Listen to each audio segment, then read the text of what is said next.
Hi, my name is Tom, and I'm a teacher at the Awakened Heart Center for Conscious Living in Southern Pines, North Carolina.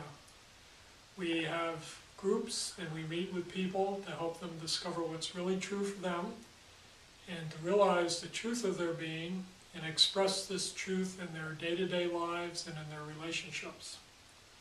Today I want to talk about the 6 blind men and the elephant. And the most important thing to understand in this allegory is you and I are the blind men. We are the blind men. So the story goes that there's 6 blind men and an elephant. And someone says, among the blind men, what is an elephant like? What is an elephant like? So each one of the 6 blind men go up to the elephant to discover what an elephant is like. What is an elephant?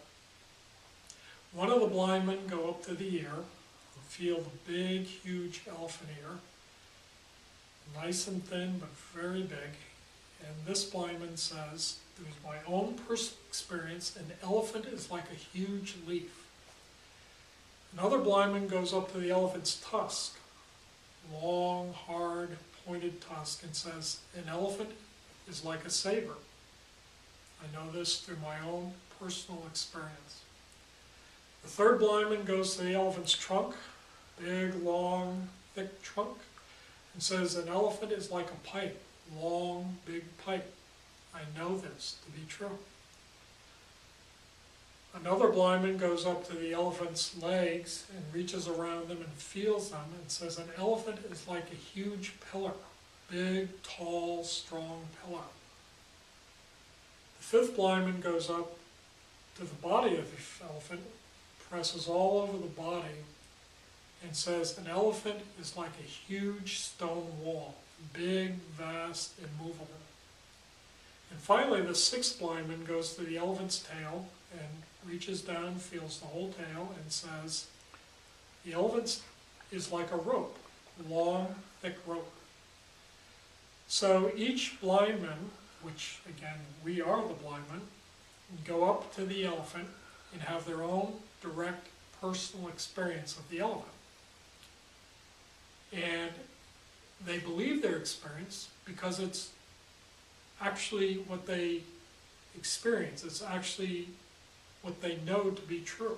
So they feel their experience is validated. And so the blind men sit down and they say, well, now we know what an elephant's like. And one of them goes, yeah, it's like a saber. And the other one goes, no, it's not. It's like a pillar. And the other one goes, no, it's like a massive wall. And then one of them says, I'm a scientist, I felt it, it's like a rope. And another one who's a Buddhist says, it's a huge leaf. I know this through my own direct, I've been meditating for years, I know this through my own direct personal experience. And so the 6 blind men start fighting with each other. They start calling each other names. They know, I'm right, because through my own experience, I know what an elephant is, they're wrong. And the important thing to realize is they're all right. Every one of them is right. Through their own direct experience, each blind man is telling the truth as they experience it. They're all right. And they're all wrong. Because none of them knows what an elephant is. An elephant is more than the sum of its parts. The whole is greater than the sum of the parts. Now the conceptual mind can only know parts, because just by definition of a thought or a concept, when you say a tree, you're saying tree, it's not a rock or a bird. So conceptual mind is always divided. It's divided the elephant up into trunk, ear, tusk, whatever. And as long as we use our conceptual mind as that instrument to decide truth, we're lost, because we're going to be one of the blind men with the elephant. And we're going to be arguing, we're going to be fighting, we're not going to be able to understand their truth is valid for them, but it's a relative truth. And then we fight for our reality tunnels. We keep re-examining, re-fighting. We won't relax a little bit and look over and see the possibility that the other blind man is telling their experience. So we're in denial about that. Most important thing is, none of them really know what an elephant is. An elephant is much greater than they can perceive or conceive. And struggling to understand an elephant by investing in the reality tunnel, investing in being right, even though you have evidence, even though you have support for your own experience, you have to be willing to be vulnerable and put all of that aside. See, we live in a culture where we go to school and we have tests and we learn things, and when you take a test, you're either right or wrong. So there's this huge push for always being right. We feel it's very important to be right, because you do well in school, you do well in jobs, you do well other places, and then you verify your rightness through your own experience. So you really get committed to your reality tunnels. But what needs to be seen is this being right, this feeling we have of the truth, even though it's a partial truth, is what causes our own suffering, our own unhappiness, and it's also how we put that suffering and unhappiness on other people. We become very arrogant, very confident that I do know what's true. I have evidence, I have support, I'm right. What happens as you start waking up a little bit is you realize you really don't know what's true. You're not sure anymore.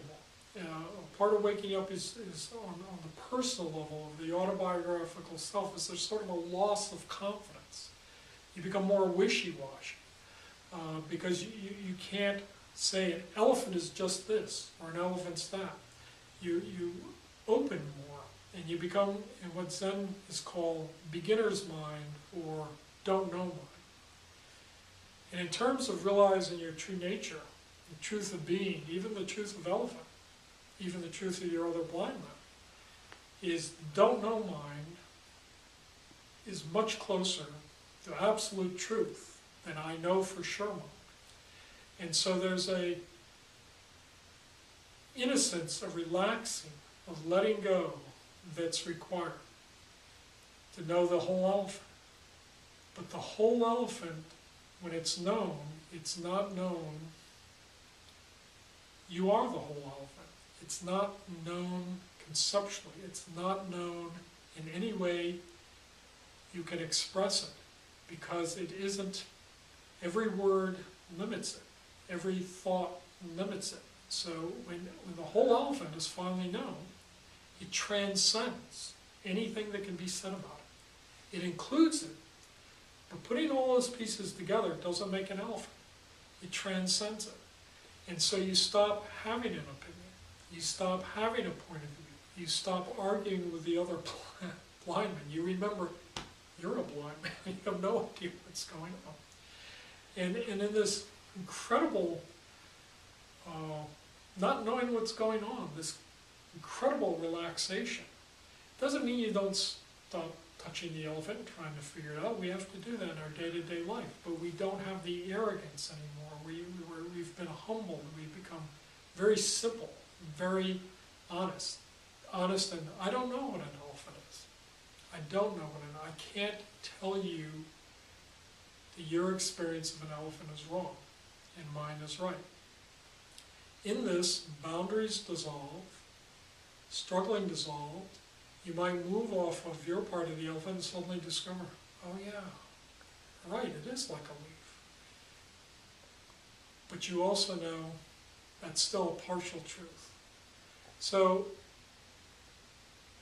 we become very free of our arrogance, our confidence, our knowing, our opinions, our judgments.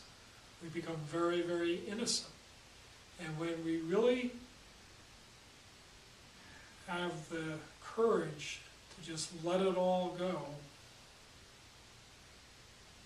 you become the elephant and you walk away from the barking dogs. So, thank you very much.